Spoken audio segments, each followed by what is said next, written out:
তুমি কি সত্যিই যাচ্ছ? এত আয়োজন দেখে তোমার কি মনে হইতেছে আমি মজা করতেছি? কিভাবে পারলে? আমাদের এতদিনের সংসার, তোমার কি একটুও কষ্ট হচ্ছে না? সালেহা, এইভাবে আর কতদিন? অফিস, রাস্তাঘাট সব জায়গায় একটাই প্রশ্ন, জাহেদ তুমি বাবা হইতেছো কবে? জাহেদ, কার সমস্যা? তোমার সমস্যা নাকি তোমার ওয়াইফের সমস্যা? জাহেদ, ভালো ডাক্তার দেখাও, জাহেদ কবিরাজ দেখাও, জাহেদ তুমি আজমির শরীফ যাও, জাহেদ। প্লিজ, আমি আর কিছু শুনতে চাচ্ছি না। সালেহা, তুমি নিজেকে একটু শক্ত করো। আমি মানুষের কথা শুনতে শুনতে আমি আমি ক্লান্ত হয়ে গেছি সালেহা। সালেহা, আমি মানুষের উপদেশ শুনতে শুনতে আমি প্রায় পাগল হয়ে গেছি সালেহা। আমি আর এইগুলো নিতে পারছি না সালেহা। যে কোনো বললেই হোক, আমার একটা সন্তান দরকার। সেটা হোক তোমার গর্ভে, হোক তোমার সতীনের গর্ভে। আর আমাদের এই যে বংশের ধারা এখানে শেষ হইতে পারে না সালেহা। সালেহা, আরেকটা কথা, এই পরিবারে তুমি যে সম্মান নিয়ে আসছিলা, সেই সম্মান তোমার সারা জীবন থাকবে, আমি ওয়াদা করছি।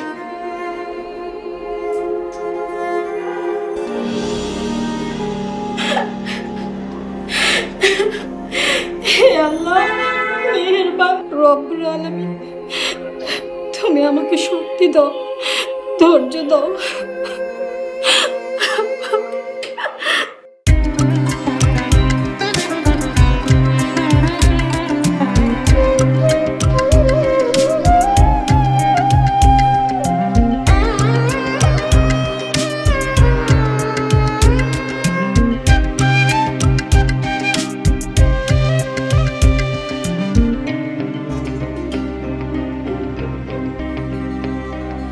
আর কতক্ষণ?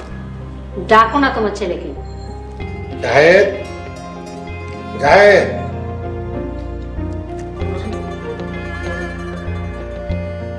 আসসালামু আলাইকুম। ওয়ালাইকুম সালাম। ওয়ালাইকুম সালাম।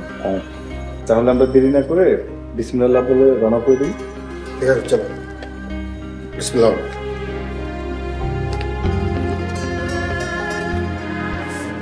তোমরা গাড়িতে গিয়ে বসো, আমি আসছি। বিলকিস। জি খালাম্মা, আমার ডাকছেন?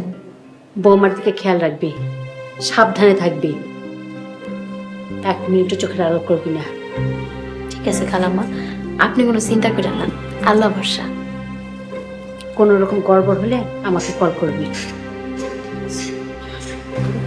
আল্লাহ মালিক, আল্লাহ তুমি রক্ষা করো।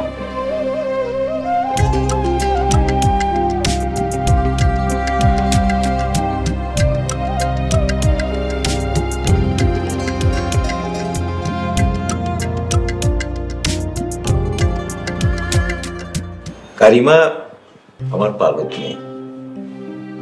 আসলে অনেক আশা করে মেয়েটার বিয়ে দিয়েছিলাম, কিন্তু 3 মাসের মধ্যে ডিভোর্স হয়ে গেল। আশা করি আপনাদের কোনো আপত্তি নেই।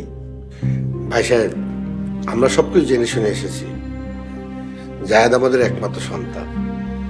ওর বিয়ে হয়েছিল 5 বছর আগে। ওদের সংসারটা ভালো চলছিল। একটাই অপূর্ণতা, একটাই অভাব, একটা সন্তান। ভাই, আমি সবকিছু খুলে বলছি। আপনাদের যদি ছেলেকে কিছু জিজ্ঞেস করার থাকে জিজ্ঞেস করতে পারেন। ভাইয়ের সাথে কথা বলে যতটুকু বুঝেছি, তাতে নতুন করে আর কিছু জিজ্ঞেস করার নেই। গাছ ভালো মানে ফলও ভালো। আলহামদুলিল্লাহ। আপা, মেয়েটাকে আনান, আমরা দেখি।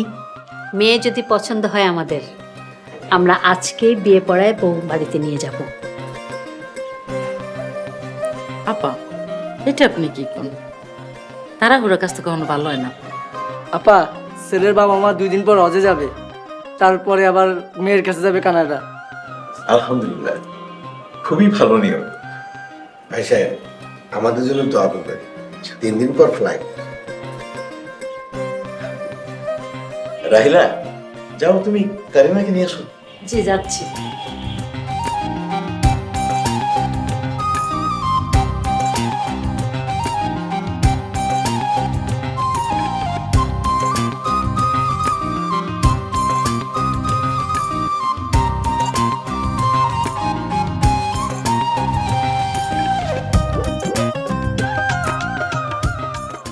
আসসালামু আলাইকুম।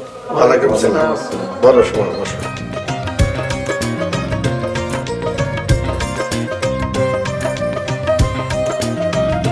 মাশাল্লাহ, মেয়ে আমাদের পছন্দ হয়েছে। আলহামদুলিল্লাহ। ঘটক সাহেব, ভাই ভাবির যদি কোনো আপত্তি না থাকে তাহলে আজকে আমরা বিয়ে করিয়ে বৌমাকে ঘরে নিতে চাই। আলহামদুলিল্লাহ, কথাবার্তা তাহলে ফাইনাল ভাই। আর আপনাদের যদি কোনো পরামর্শ থাকে তাহলে করতে পারেন। আলহামদুলিল্লাহ, আল্লাহ ওদের সুখী করুক। আলহামদুলিল্লাহ, আমি এখনই কাজী সাহেবকে ফোন দিতেছি। আপনারা সবাই মিষ্টি মুখ করেন।